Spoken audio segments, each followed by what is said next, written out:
In this video tutorial, I will be teaching how to make fork and gemstone rings. I'll be doing 2 rings at the same time. And we're going to start out by cutting off the fork heads from 2 sterling forks. Doing the filing on both pieces. If you'd like to know how to do the attachment of the 2 pieces, check our most recent video on the soldered hearts. I've sped up the production of this video because there's a lot of material to get through, and it was about an hour long, and I didn't really want to leave this at an hour. So after you've dressed all the edges, we're going to pin it to the fire brick for doing the soldering. And make sure all your pieces are clean. Put them in the pickle pot, which is a mild acid solution, just to make sure you don't have any tarnish or dirt. So we're pinning these together. We've got a perfect seam there. I'm going to spray it with some Mighty Flux, and we're going to start with hard solder. I'm going to dry up the Mighty Flux. And then we're going to place the hard solder chips along the seam. You'll find when you get these 2 fork heads put together, you'll probably have a hill and a valley. And I am working on the valley side. Just place the chips all along that seam. Heating up everything all the way around to start with. Once everything has been heated up, then you can focus more on the seam area. These are thick pieces of silverware, and it is hard solder, therefore it's going to take a little bit of time for the temperature to come up. I'm pressing the one fork head up against the other one, just because I was starting to get a little bit of drift there. The metals wanted to kind of drift apart, so I just take my solder pick and push that one fork head up against the other one. So if you've watched any of our videos or any soldering videos, you're aware that solder flows in the direction of heat. So I am focusing my flame at the top and the bottom as to draw the solder all the way through that seam. So take everything off. It goes into the pickle pot and gets all cleaned up for the next step.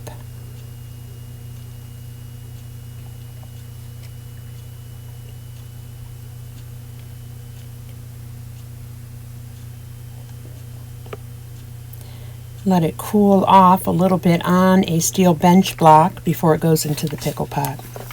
So everything's all cleaned up, and what I've done now is I flipped the pieces over, and I just want to be sure I have plenty of solder in there, because we're going to be bending right at this seam.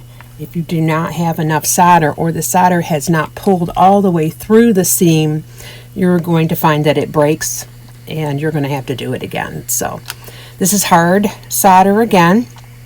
And this is the opposite side. So we worked on the valley side, now we're working on the hill side. You can eliminate most of the valley and hill issue by cutting the fork heads as short as possible, because you will have to do some work on that seam area. It becomes a little more difficult when you have one side that rises up and the other side has a dip in it. So our goal here is to get some more solder on the opposite side, but we don't want to break the seam that we just did. And that can be a little bit tricky because we're working with hard solder both of these times. But if you get in and get out pretty quickly, you can accomplish this without the pieces coming apart. If you're a little nervous about them coming apart, you can pin them just like you did the first time. Just making sure everything is nice and tight here and the solder has completely flowed from one end of the seam to the other.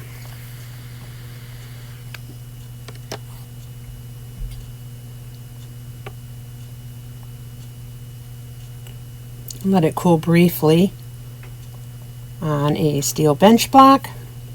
Then it goes back into the pickle pot to get cleaned. Once it comes out of the pickle pot, now you're going to work on blending in your seam. And like I mentioned during the last section here, that this can be more difficult. So if you cut your pieces as close to the fork tines as you can get away with, you'll prevent that hill and valley. And that's just because forks have a bend in this area. So you want to try to eliminate as much of that bend as possible. You don't want to cut it so close that the fork tines are actually touching one another without that big solid area in the middle.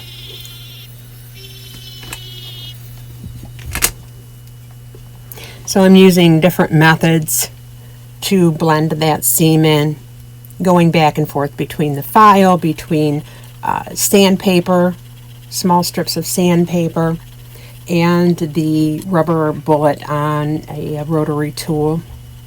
And I just keep working back and forth from one side to the other, and I turn it in different directions as I go. I don't want to create more unevenness by only filing or sanding in one direction. So I am doing it in all different directions. So this obviously is sped up, but this took a little while to get this seam all blended in, just because it is more extreme than normal. Make sure you get the edges as well, because you don't want to forget those.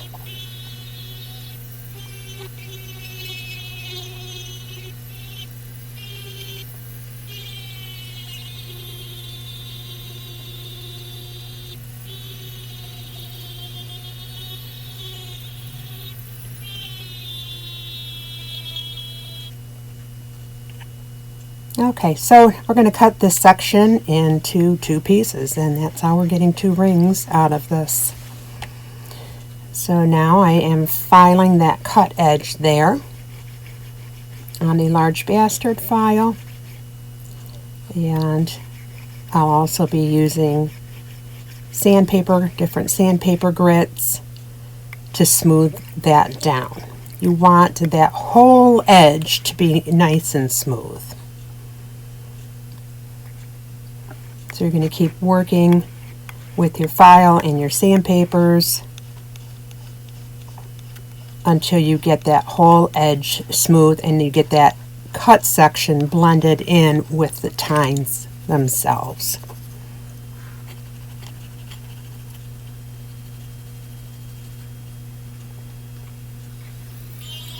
And following up with the rubber bullet on the rotary tool, get that area that has been filed and sanded smoother now. I'm not going to show every step on both rings just for the sake of time. Like I said earlier, the video is already long, so I didn't want to make it any longer than possible. If you go to the settings at the bottom of the video, you can slow this video down, especially if you want to review a section. So taking into consideration the gauge of the metal that I'm working with, I determined that I need to have a shank that is 66 millimeters long. So what I did is I set my calipers at 33 millimeters and then set one end into the valley area and used the opposite end as a scribe. Then went to cut the tines off. Now I'm using a miter jig here, and that's holding the fork tines in place, and it allows me to use the big bastard flat file there to get those edges completely flat and smooth. Don't use a good file against the miter jig. It's steel and it will damage your good files. So I'm taking the pieces now, and with some white compound on the bench buffer on the hard wheel, which tends to be the one on the left, I am smoothing that seam even further. One thing I did do, and I ended up regretting it, was I polished the cut ends of the fork tines too much and beveled them a little bit, and you'll see why that ended up being a bit of an issue. So when you start bending this, you want to be very gentle at the seam area, and that's the area you want to focus on first, because if it pops, you're going to have to resolder it, and you don't want it bent to resolder it, because that's just going to make things more difficult. So I started out with the largest pin and moved down to a smaller pin, and I'm trying to get those pieces, those tines, to line directly up apart from one another, facing one another, using the nylon pliers. Just going to continue to do that.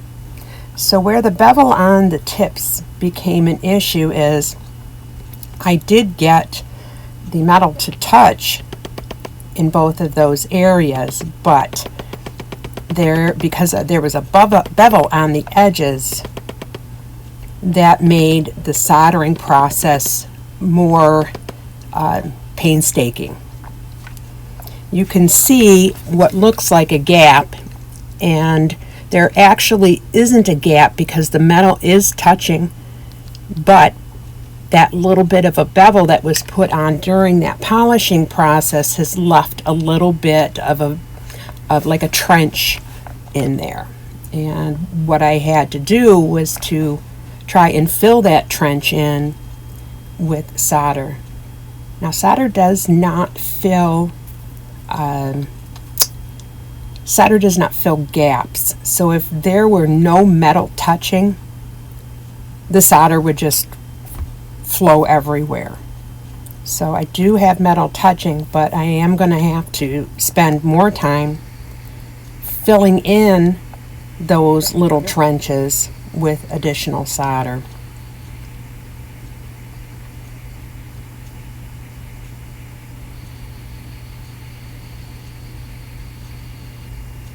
So you can see the solder flowing. Now at the top one there, the solder did not want to go into the little trench. So I'm using my solder pick to try and push that solder over. And I'm adding a little more, doing some pick soldering, adding a little bit more. And taking my solder pick and pushing down on those tines to try and get more contact between the two pieces of metal, which will allow for the solder to fill in there.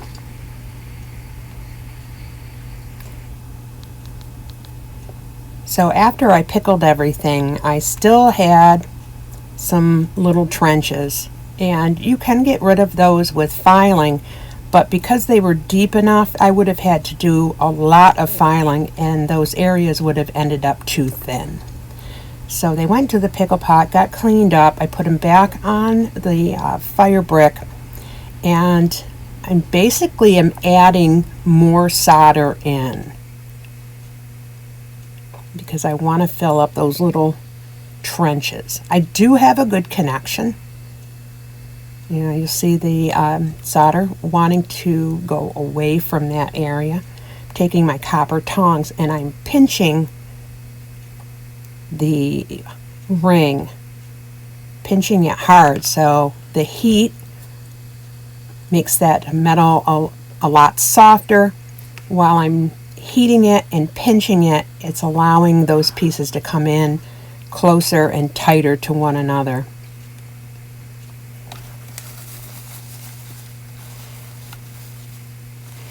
This is medium solder here. We've already used hard, so we needed to go down to medium next.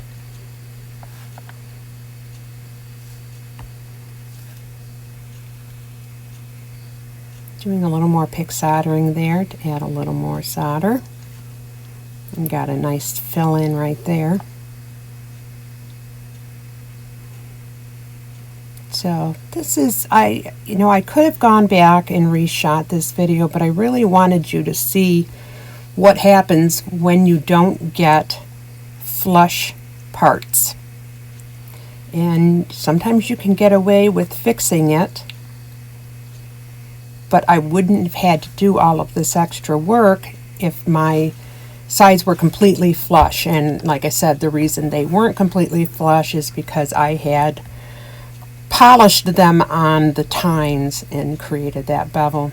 Sorry I moved off camera here a little bit, but it just continued to add in a little bit more solder to those little trench areas.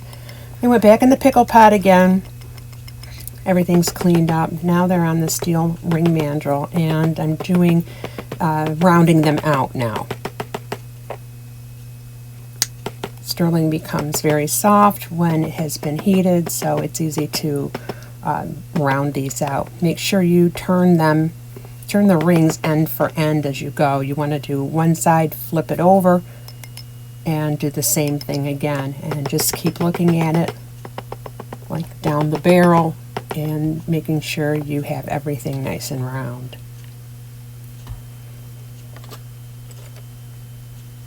So now I'm going to file away that excess solder. You can see that there was a lot more solder on there than normally there would have been. So I'm just taking my half round ring file and soldering that seam area, just following the curve of the ring. My tines got pushed together when I was doing the reshaping on the ring mandrel, so I just took my burnishing tool, one of my burnishing tools, and pried them apart from one another. Just remember, all the marks that you put in there, you've got to take back out again. So we tried, to make as few excess marks as possible. It just lends to more finish work.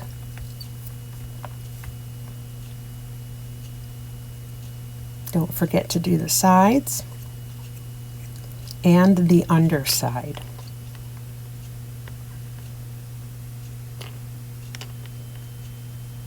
Just opening those tines up a little bit more so I can get my file in there. You can always push them back closed if you pushed them out too far, but in order to get your file in there, you would be better off to pry those open a little bit so you don't overly scratch the opposite side in a way that you don't want it scratched.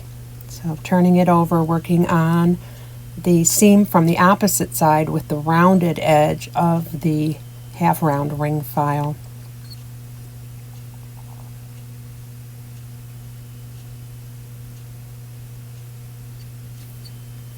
So you'll start out with a file because that's going to get a lot of that material off of there quickly. So now I am sanding the edges on a strip of sandpaper, and I'm working mainly with 220 grit sandpaper.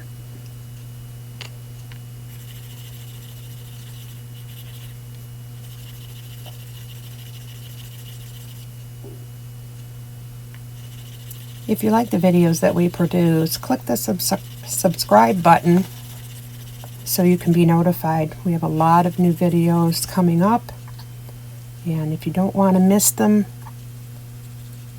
subscribe and you'll be notified the next time we release one.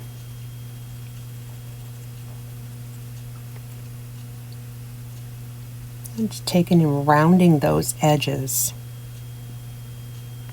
kind of giving a bevel to those edges. Same thing, following it up there with the sandpaper.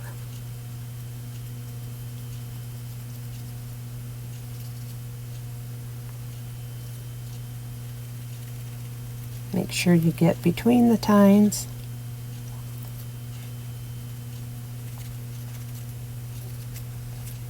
Silver is very, very forgiving. You can take some of the deepest gouges and scratches and file and sand them and polish them out to where they don't look like they ever existed. Just take your time during these steps. Don't move on until you get things just the way you like them. So now I'm following up with the rubber polishing bullet on my rotary tool, making sure I have no seam showing at all. So of all the abrasive things that I'm using, this is the least abrasive of them. So this is going to be one of the final steps towards polishing. And just using the rubber bullet to go in between the two fork tines.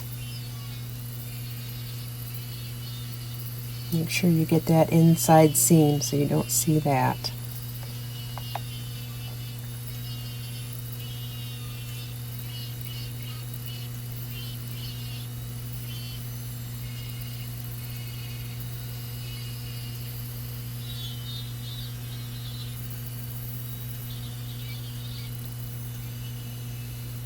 Don't forget the edges.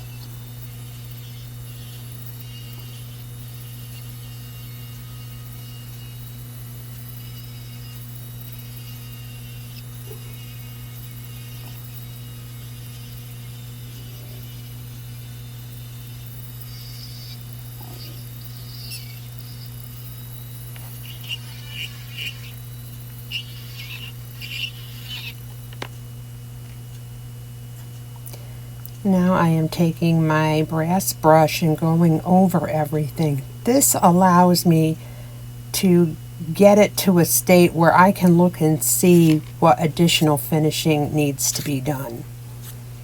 So I'm just taking some of these sandpaper strips and going in between the two tine sections and sanding those because it just wasn't quite ready.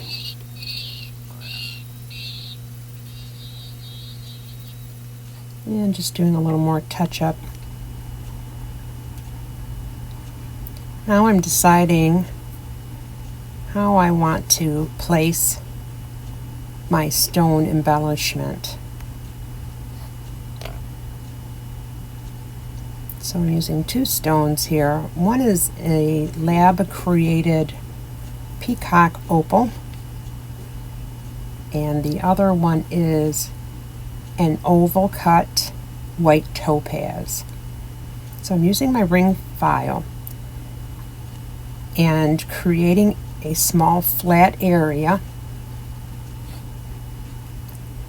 so I can put my setting down in there. And on either side, either long side of my setting, I'm creating flat spots as well with the half round ring file. Just keep doing that and fitting it until it fits in there and you have plenty of metal touching one another. If you don't have enough metal touching, you're not going to get a good solder. So I am putting the ring on the steel mandrel and using the white compound on the bench buffer and getting everything all polished up.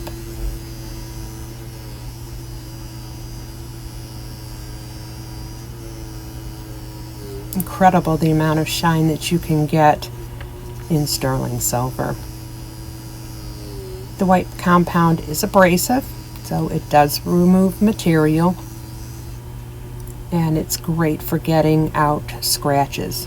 It's not so great for getting out deep scratches. You want to try and remove those with a file and sandpaper.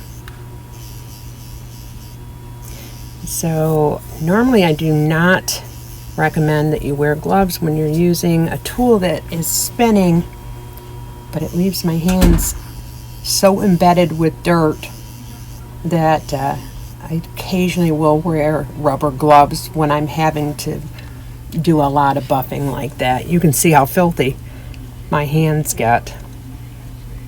Just be very, very careful.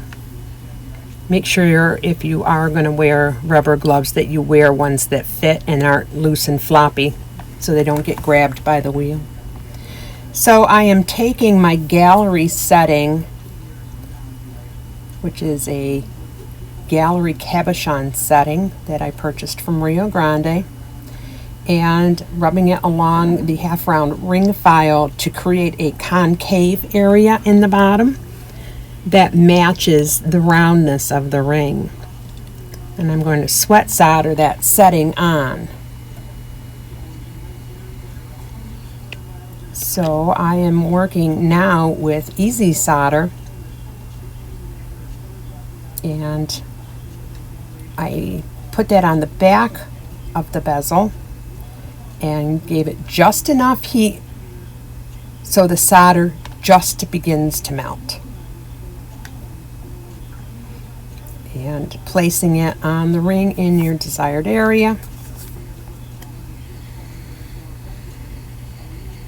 You want to be careful not to focus your flame on the setting. The gallery setting prongs at the tips are very, very delicate and can be melted extremely easy.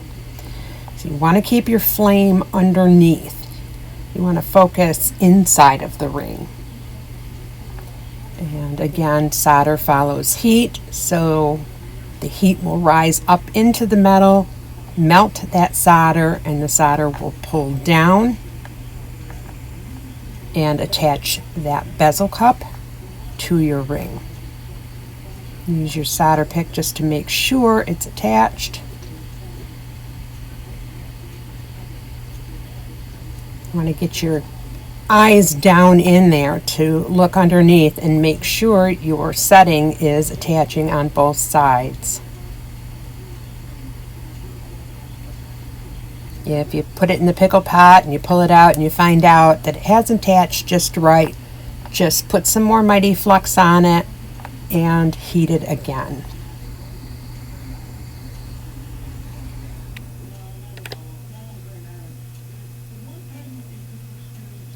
Okay, so now I'm going to do the setting for the oval white topaz. And what I did is I put the setting upside down and put the ring on top of it. And I am setting a solder chip, an easy solder chip, right where the metal joins. So where the setting touches the ring on both sides, I've put a small solder chip.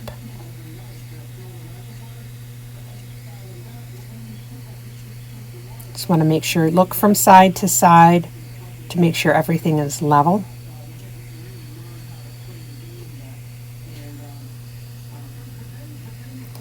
And I was adding just a little bit more with doing some pick soldering, adding just a little bit more on that right side.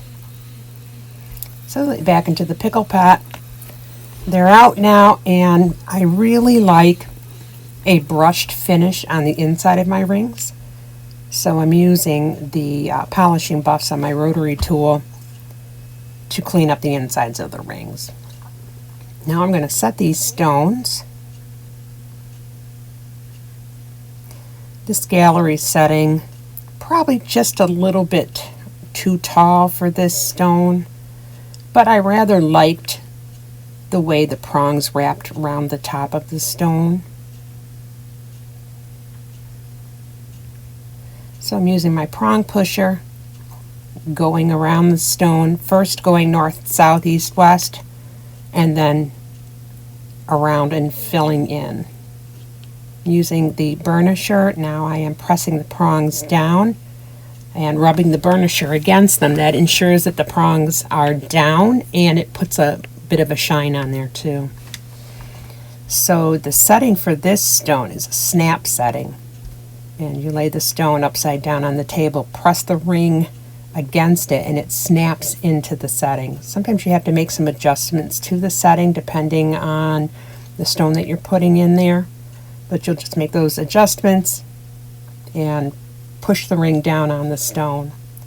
And then I'm using a prong setting tool to push those prongs down around the girdle of the stone. And there you have it. If you have any questions, please post them and I will try my best to answer them.